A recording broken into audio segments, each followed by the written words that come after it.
The Borderlands film is an abomination, a hellish nightmare that I couldn't believe I was lucky enough to escape from.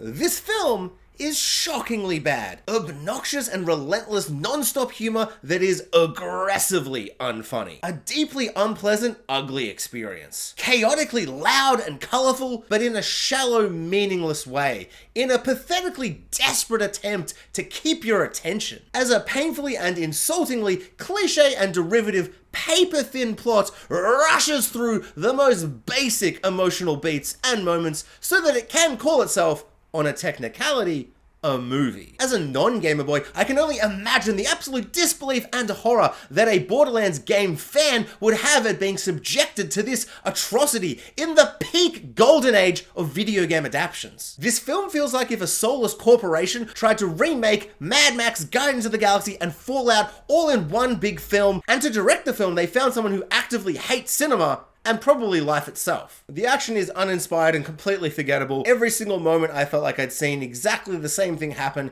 in a film, better done, more interesting, with characters I liked and didn't loathe. The characters in this film are just so loathsome and unfunny and unlikable, I found myself just wishing everybody would die and the film would just stop. The plot of this film is so dull and uninspired, I actually felt bad for other bad films. But with a film like this, the plot isn't the problem. The plot, in a lot of ways, doesn't matter. It's about the camaraderie between our ragtag group of unlikely rogues who have to team up and do a big old action-adventure romp. So if the characters are likable and charming and you fall in love with them, the plot doesn't matter. So the plot isn't the issue. The issue is that these 4 to 5 characters are the most unlikable, uncharismatic, uncharming, particularly unfunny characters I've ever experienced. So Cate Blanchett plays the lead. She plays our Han Solo Star-Lord type, and I will never understand why she took this role. She is so uncharismatic, she is so uncharming, she is so unfunny. Just imagine Han Solo, but you want him to die. You've never hated anybody more.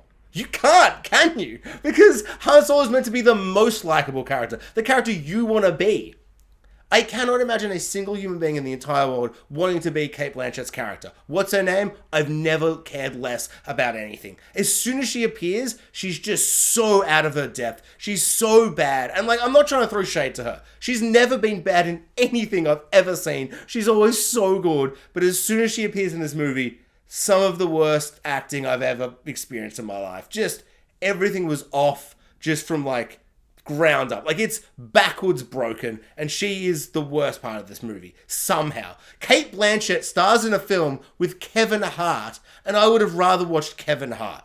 I don't know how that happened, but it did. Kevin Hart plays Kevin Hart, because of course he does, and ironically for such a loud and dumb film, he's dialed down to like a 4. It's a very restrained Kevin Hart. It's kind of upsetting to see. It's like, what do they do to him on set? Like, everyone else is screaming and he's not screaming the loudest. It actually made me feel like upset. I'm like, something's wrong with the dynamics. Jamie Lee Curtis also rocks up and gives her career worst performance. And there is also a kid who is in this who is unfortunately borderline unwatchable at times. But if I'm going to be honest, I reckon I can see something in that actress. Like, I feel like if she was given not the most horrendous, awful script, character, and presumably director of all time to work with. This robot is the worst comic relief I have ever experienced in my entire life. Oh, also there's this guy, who I guess was a find and replace in the script for Groot. I have nothing to say about him. An atrocious mess with no redeeming features. A horrifying experience as you sit down in the cinema and realize within about 10 minutes that you are going to have one of the single worst cinema experiences you've ever had. The only upside of this film is the wild and absolutely hilarious fact that somehow they tricked Cate Blanchett into starring in this film. Seriously, what does Eli Roth have on Cate Blanchett? I gotta know.